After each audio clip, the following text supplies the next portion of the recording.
Well, let's serve this up for breakfast. Now I'm in the kitchen making her very, very favorite meal.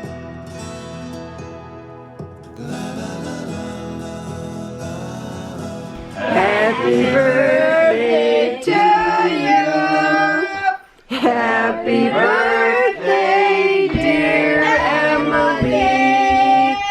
Happy birthday to you. How old are you? How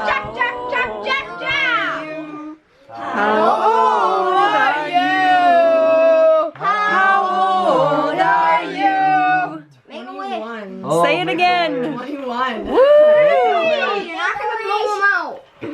Hey, no! Hey! Oh, yay! You can drink. Not at 7:30 in the morning. I wouldn't recommend that. No. Oh, That that's kinda hot wrecks wax. your whole Oh. day. Yes, Sam, it's hot wax. Now, if you're at the shack, you could probably make that Don't happen. stick your finger in there. Oh, all you gotta do is just dump the coffee out and then say, coffee's all gone. And then they'll be like, okay. But you let me know. Okay, now. Well, let's serve this up for breakfast. Oh! Okay. Today is Emily's birthday. This morning we celebrated a very, very early, like 7:30 in the morning early breakfast birthday, I guess. Really wasn't breakfast. We just took the birthday cake, which is ice cream cake for her, and we put candles in it and celebrated this morning. Now I'm in the kitchen making her very, very favorite meal that she has asked for every single year since I first got this recipe from somebody years ago, and that is chicken pot pie. So I am going to just kind of run you guys through how to make chicken pot pie, and I cannot tell you, this is the most perfect day to make pot pie. It just started raining outside about 20 minutes ago. The temperature is cool, not cold, but cool. It's 60 degrees out. We're finally getting some of that good Midwest fall-like weather, and this is just like the most comforting of all the comfort foods out there. So I'm going to be making chicken pot pie. It's very, very easy. I'm going to take you through how I make it, and then I'm going to show you a few tell you a few modifications that you can use to make it even easier if this seems like too much work, because it is kind of putsy, I do have to admit. I make chicken pot pie in pie plates. You can make them in little individual, little tiny pie tins if you want. You could make it in a great big 9x13 pan. I've just found that I get the best results by just making multiple pot pies in the pie plates. Here are the ingredients that I pulled out for making chicken pot pie. I have my pie crust, I have cooked chicken, milk, some Knorr, I use this Knorr chicken flavor bouillon. You can use chicken broth out of a can, whatever it is that you like. And then I also have some mixed vegetables. I'm not sure if I'll be using all 4. I might just use 3 and divide that. And then I have some flour. I'll also be using some water and some butter, which I did not get out, but those are the other ingredients. So first off, in order to make this go just a little smoother, because I just never know, with homeschooling and everything, how the day is actually going to go. And this can be time consuming. Cooking the chicken, making the pie crust, all of that it does take a little time. So what I did this time, yesterday I made up all my pie crust so that I would have that. A modification you can do is just to buy the pre-made pie crusts. I think they're by Pillsbury, I believe. They come in a rectangular box in the refrigerator section, and then you just unfold them basically, plop it in, put your filling in, put the top crust over. They taste great. I've used them before, so no shame in doing that. And then also I cooked up my chicken yesterday. This was just one of those kind of rectangular packs from Aldi's of the fresh chicken breasts. I just boiled this in water, and now it's ready to be chunked up. So I like to do some of those things ahead of time, like with the chicken. When you first take it out, of course it's nice and hot, and then you want to shred it right away, and then you just burn your fingers. So rather than have that happen, and I'm always trying to hurry along. So rather than do that, I thought, let's just cook it up the day before, then it's already cooled. Be a lot easier to It'll just be a whole lot easier to cube up when it's cold. I will drain these because I don't want all that extra liquid. You could use that liquid, and I guess I just thought about it now. I could drain that and use that liquid with the chicken bouillon for my chicken broth, or you can just mix this with water. Whatever, it all works great. I've used frozen veggies on different occasions, like when we just wanted peas and carrots. Like when I first started making it, that's how I did it, but Emily just prefers this, and since it's her birthday, might as well do what she likes. I like to do my pie crust and just get that all ready to go. Then I can clean up the flour mess and then move on to everything else. I have so many videos out there where I am rolling out pie crust, so I'm just gonna spare you that part. Believe me, I'm just gonna throw down some flour, roll it out, plop them in there, and then I will get back to you guys. All right, I just thought, what if somebody's new here and they want to see me roll the pie crust out? So I'm going to give you a quick glimpse of that now. I've got 2 of them already into the pie plates. Now I'm just going to roll out the top crust.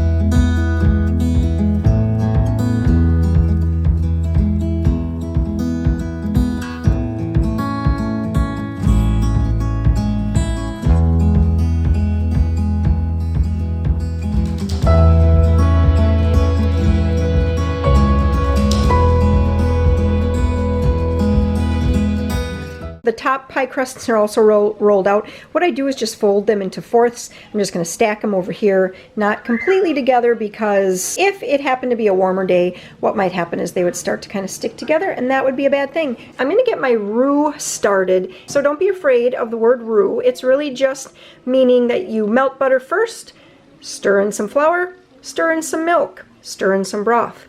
That really is what a roux is. Now I'm making my roux, and so since I'm making actually 2 chicken pot pies, I've doubled everything. So what I have in here is 2/3 cup butter. I like onion. We're an onion family, so I put in just a very small onion from our garden. And I've just kind of been letting this cook until till the onion is soft. Now comes the part where you're making the roux. I'm going to put in 2/3 cup flour, and then you want to stir that until it's well combined and until this starts to bubble. You can already see it starting to bubble.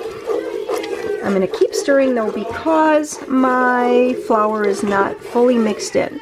Bubble like that for 1 minute. While it's doing that, I'm going to put in a few cranks of pepper and a very, very small pinch of sage. So that's what it looks like with the pepper and the sage. So I'm just going to stir that.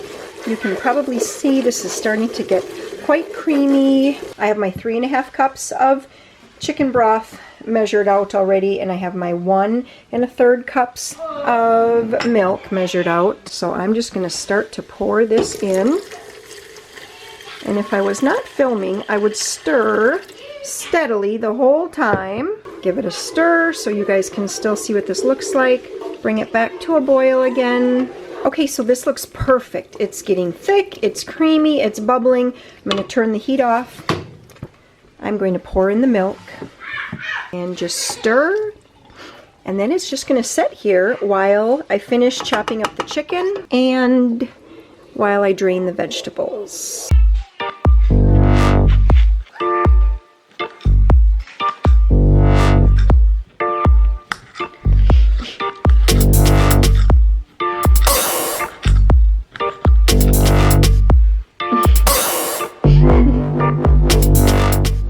All the chicken, which is 6 cups, and I did 3 cans of the veg-all. So I drained it really well and I added that into here, and then always take a little taste and then add a little more salt if necessary, or pepper, whatever it might need. So earlier I mentioned to you guys how we actually had ice cream cake for breakfast for Emily's birthday, and that is because Emily had to head off to class, Nick had to head off to work, Amber and Sam had to head off to co-op, and okay, and the list goes on. It's now 3:30 in the afternoon. Amber actually, she had to head off to work. And so all day long we're kind of coming and going, different people going to work, going to co-op, going to college, all the kinds of things that happen in a family. And since there are 9 of us in this family, there just tends to be more coming and going naturally. With the number of people that are in the household, it really is almost impossible to try to make everything happen perfectly. You know, like for example, a birthday, to have the supper and then do the cake and ice cream with the singing and then do the presents and then, you know, relax for the rest of the evening and kind of play, even though she's turning 21, you know, play with your presents and things like that. It just doesn't happen like that anymore. And so I have to, I've had to just kind of adjust over the years, especially in the last couple of years. That brings me to a comment that I received on Amber's birthday video. Casey says, I mean, there's more to her message, but the question that she asks is, how do you keep up with all your kids' different schedules? Now, I'm not really sure if she means logistically keeping up with them and, you know, scheduling and that kind of thing, or if she means like physically keeping up with them in energy-wise, or if she means emotionally keeping up with their schedules. I'm not exactly sure what she means, but I just thought this would be a good time to address that. So let me show you. I'm going to go to December just because I don't want to show you guys everything that's on our calendar. So here is the calendar. I'm going to step back here quick. This is our refrigerator, and I've always had the lower fridge and the upper freezer style refrigerator, which makes it very easy to get one of these desk blotter style calendars. And if Emily was here, who, you know, it's her birthday, she's turning 21, I would wager to bet that she probably does not remember a time that we have not had one of these large style calendars up on the freezer. They have large blocks. I've had different ones. This one this year happens to be one that is different colors each month, which has been kind of fun. Everybody just puts their stuff on the calendar. I cannot stress that enough. We put all of our homeschooling events and activities on this calendar. We put all of our virtual school program events and field trips on here. I fill this calendar with doctors and dentist appointments, with business meetings. I put deadlines on here, church events. The kids' work schedules go onto this calendar. Basically anything that the rest of the family needs to know about gets put onto here. And everybody has really just adapted to this way of life in that we put everything on the calendar. There have been times that I've forgotten to consult the calendar in the morning. This summer I missed a super early morning doctor appointment, which turned into be kind of a fiasco because that doctor then was leaving the next day for India for a month. And insurance purposes said we had to have that appointment before a certain date, and the doctor wasn't going to be back. Anyways, so I really don't like to not check the calendar every single morning. Tangibly, or I don't really know the word I'm looking for here, but I guess like scheduling wise and actually the actual events that are going on for the day, that is how I keep up with it. Okay, listen guys, nope, no books up here, because look, I still have to wash the counter and I still have my chicken pot pies there. All right, thank you. So physically keeping up with 7 kids, you know, that isn't something for most of us, unless of course you had like multiples or something like that. Most of us, it just kind of comes with each child. You gradually learn to keep up with more and more children. Sorry, he wrecked your Lego tower. Go build it and build it even bigger and stronger. I guess physically keeping up with their daily schedules and everything just comes down to trying to eat well, get rest, kind of take care of yourself. Uh-oh, we got some Lego issues going on in the bedroom right now. Now let's just kind of talk about maybe emotionally or even spiritually keeping up. I guess I don't really know what to say to that other than, again, just trying to take care of myself. I do like devotional books a lot, and there's just, I mean, I bet there's thousands of devotional books out there. These are 2 of the devotionals that I really like. This one I always use in the morning, and for some reason I always read this one at night. This one is specifically Catholic in nature because it talks about the sacraments, it mentions saints, it has a lot of quotes from saints and things in it. This one is just more of just generally Christian in nature. Today says, "Where your treasure is, there will your heart also be." And then it gives a little reflection and then just a short little prayer. I like to start my mornings with this It just gives me something to kind of think about through the day, and I try to apply it as much as I can to mothering. 100 devotions to quit comparing, stop hiding, and start living wild and free. I wouldn't say it is very completely specific to being a mom, but I do think it's very specific to women. Again, this one starts with a scripture passage, and then usually 1 or 2 pages of a little reflection on that scripture. So I guess just kind of centering myself in the morning and centering myself before bed also just kind of helps me to remember what really is important, knowing what's important, where I need to put my energies, and the types of things I have to focus on.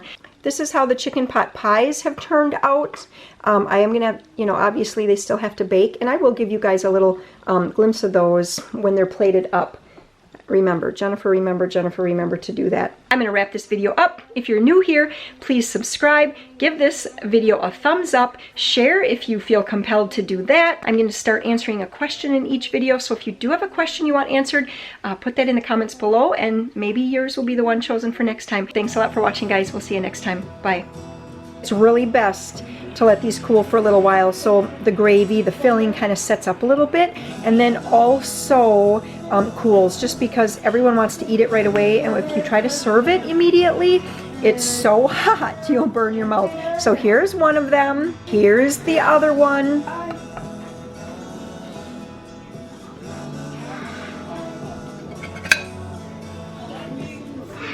So I always like to grab the extra filling that didn't stay with the piece. We're just going to serve this with some salad, and I do have a bag of chips as well.